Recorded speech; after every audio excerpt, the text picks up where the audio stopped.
I chain smoke and I say fuck a lot. But I accept myself for the way I am. I accept you too. Viewer discretion advised. A new Epstein book just came out last week called Relentless Pursuit, My Fight for the Victims of Jeffrey Epstein by Bradley J. Edwards with Brittany Henderson. Bradley Edwards is a lawyer who represents some of the victims of Epstein, and is also the lawyer fighting the non-prosecution deal Epstein got in Florida. This is the third book I've read on Epstein, and I've learned a little more every time. So I just wanted to share a few things I thought were interesting. Of course, there's a lot more in this book, and I recommend reading it, but for the sake of time, I've kept it to what I thought was significant. First off, I never knew that Dershowitz said he didn't get a massage before admitting that he did, but kept his underwear on. On January 21, 2015, Dershowitz told the New York Daily News that he never got a massage from anybody. It's made up out of whole cloth. Yet one day later, on January 22, 2015, he told Bob Norman of Channel 10 that he had a massage in Epstein's house, but kept my underwear on during the massage. I don't like massages particularly. I kept my underwear on during the massage. I don't like massages particularly. I might have heard about a connection between Brock Pierce and Epstein, but I forgot about it. Of course, Brock Pierce is a former child actor, known for horror movies like The Mighty Ducks, First Kid, and Little Big League. And as a teenager, he was a co-founder of Den, digital entertainment network in the mid to late 90s, with Mark Collins Rector, and the naked pool parties. Epstein hosted various scientists and mathematicians. Other people at this event included Nobel Prize winner Murray Gell-Mann, Ron Reisman of NASA, actor and financial wizard Brock Pierce, Caltech biochemist Francis Arnold, and journalist Dan Dubno. Another victim of Epstein, Silo, I'm not sure if that's a real name or a pseudonym, talks about her visit to Epstein's island. She mentions walking through an enclosed tunnel. She walked out to the main outdoor area where everyone was gathered. "Go explore," said Galan in her British accent to Silo and the others, whom she referred to as my children. Nadia led Silo and her new friends down the steps and through an enclosed tunnel, where they encountered a small turtle that they took turns taking pictures with. But she doesn't elaborate anymore. She just talks about walking through an enclosed tunnel. But I thought it was worth mentioning because there's a lot of speculation that there was tunnels on that island. And apparently, while working on the non-prosecution agreement, they were trying to think of lesser offenses to charge Epstein, one of which was charging Epstein for assault against one of his co-conspirators, Sarah Kellen. From the outset of the Crime Victims' Rights Act case, Paul Cassell and I had requested copies of all the written communications between the government and Jeffrey Epstein's lawyers regarding the NPA. Epstein filed formal papers with the court to intervene in the case so that he could help the government work against the victims to stop us from seeing the emails too. On June 11, 2014, the 11th Circuit upheld Judge Marra's decision and required the government to turn over the documents, which consisted of hundreds of emails spanning the duration of the negotiation of Epstein's plea deal with the federal government. This prompted an unbelievable game of the government hiding the ball and refusing to produce documents in entirety. It took months for them to do so. Our review revealed deep efforts between Epstein and the government to work out a secret deal with the goal of saving Epstein and his friends from prosecution, and to do that without the victims ever knowing what had happened. It was crazy. At one point in time, the government was playing it straight, doing what it should, abiding by the law and legal process. By May 2007, the FBI had thoroughly investigated Epstein, which led to the United States Attorney's Office preparing an 82-page prosecution memo and a 53-page indictment against him, which was never filed. Shortly thereafter, on July 6, 2007, Alan Dershowitz authored a 24-page letter along with Gerald Lefcourt on behalf of Epstein. In it, they explained that Epstein generously supported the Trilateral Commission and the Council on Foreign Relations, seemingly in an effort to curry favor with the government and make it clear just how important Epstein was. No coincidence. The letter also threw in that Epstein was one of the founding members of the Clinton Global Initiative, making his connection with Bill Clinton rather prominent. And then, boom, all of a sudden, an honest investigation switched to the government and Epstein working together in concert and in secret. Before seeing the documents, we knew that the non-prosecution agreement had been signed by Epstein and the government on September 24, 2007. We also knew that until July 2008, the victims still believed that Jeffrey Epstein was going to be federally prosecuted. What we were now learning was just how much effort the government put into working with Epstein to violate the rights of his victims by keeping the NPA secret.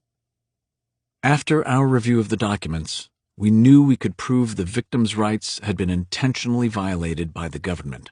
Look, the prosecutor admits in this one that they had compiled a list of 34 confirmed minors. They even said, there are 6 others whose names we already have who need to be interviewed by the FBI to confirm whether they were 17 or 18 at the time of their activity with Mr. Epstein. Brittany grabbed the email and quietly began to compare it with one in her other hand. But wait, on September 15, 2007, AUSA Marie Villafana emailed Epstein's lawyers that she had gotten some negative reaction to the assault charge with Sarah Kellen as the victim, since she is considered one of the main perpetrators of the offenses that we plan to charge in the indictment. I don't understand. This doesn't make any sense. These emails were written 9 days apart. The government says right here in writing that they had identified at least 34 minor victims. They had such an easy case.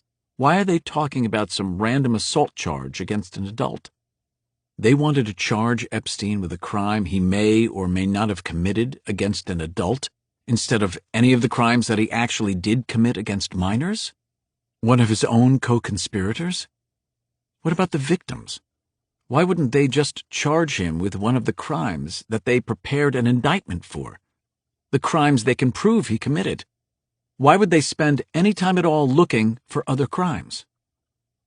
I looked at the emails and said, well, for whatever reason, it's pretty clear that instead of charging Epstein for a crime related to the minors, the government was trying to find a punishment that would be acceptable to Epstein and then back into that punishment with a manufactured charge. What? Brittany yelled in genuine disbelief. Can the government do this? How can they do this? How can you just make up some random crime to charge someone with and completely ignore the fact that 34 children were actually sexually assaulted? What about the real charges? What about all of the kids he hurt? Can lawyers get arrested for this? Seems like the government really thought of everything they could to try to help Epstein get away with this. I just don't understand why, she said, exasperated. Can you imagine what the judge would think if he ever saw that the AUSA told Epstein's attorneys, I will include our standard language regarding resolving all criminal liability, and I will mention co-conspirators. But I would prefer not to highlight for the judge all of the other crimes and all of the other persons that we could charge. Are you joking? She exclaimed. The government worked with Epstein to make sure that the judge would never learn how many crimes and people they could charge? Seriously? The amount of evidence was overwhelming. The book also talks about David Copperfield, which we already knew about it, but I love bringing it back up. Johanna was also able to confirm other elements that were important to our representation of Virginia, including certain famous friends that Jeffrey Epstein collected. David Copperfield was one. On numerous occasions, Johanna met Copperfield, who was clearly a close friend of Jeffrey's during that period. Other witnesses that I had interviewed had also told me of the friendship between Epstein and Copperfield, and how their private islands were located close enough for them to visit each other on occasion. For a young woman like Johanna, the fact that they were stars who were friends with Jeffrey and Ghislaine was an attractive bonus of the job. Even the king of pop himself, Michael Jackson, had been enough of an Epstein acquaintance to pay him a visit in Palm Beach while Johanna was working there. And finally, the author talks to Epstein's old bodyguard, an MMA fighter, about some of the odd things he had to do. Like when Epstein was in jail in Florida, his bodyguard had to go visit the CIA headquarters in Langley, Virginia for Epstein and bring back a message. When Epstein was in jail, he still had extraordinary power, even within our own government. This bodyguard had been sent by Epstein to Virginia to CIA headquarters. Nervously telling me the story, he said, "I didn't know why I was there, but he told me they would take care of me." I attended a class for a week. At the beginning of the class, everyone had to introduce themselves. There were 45 people. 44 people were in the CIA or some other government unit with top-secret clearance. I was the only private citizen. Everyone introduced themselves, and the instructor saved me for last. He did not let me introduce myself. Instead, he just introduced me as what he called a special operative. He explained that he then attended the classes for the week before he was given a book with a personalized note and told to deliver it to Jeffrey. He took the book to Jeffrey's seldom-occupied county jail cell and delivered it without reading the contents of the note. He spends most of his days doing what you know he does, hanging out with his girls, getting massages. The rest is traveling with very specific missions. Most don't last very long. The girls he trusts come along. And check this one out. Jeffrey didn't talk during the car ride from the mansion to the Wall Street office of a major league hedge fund manager, whom the bodyguard couldn't or wouldn't identify. They got to the office building, and Epstein got out of the car with purpose, walking briskly to the front door of the high tower. His bodyguard was trying to keep up. They headed to the elevator, and Epstein didn't stop to tell the front desk that he had arrived. When he got up to the floor of the hedge fund, Epstein, still on a mission, walked straight toward the back of the office complex, to what his bodyguard referred to as the president's office. Epstein opened the door without knocking and barged in. He walked to the chair side of the desk, leaned over to the president and said, "You need to get that money to Israel immediately, like effing yesterday." As the story was relayed to me, the man on the receiving end of Epstein's demand was shaking. This man was another Wall Street billionaire who made his own rules. With his voice quivering, he responded to Epstein saying, "I wired $30 million today. It's already there. You can check." Without a word to him, Epstein turned around and walked out, leaving the building the same way he'd come in. I'll leave a link to the book if you want to check it out. Fucking stoned.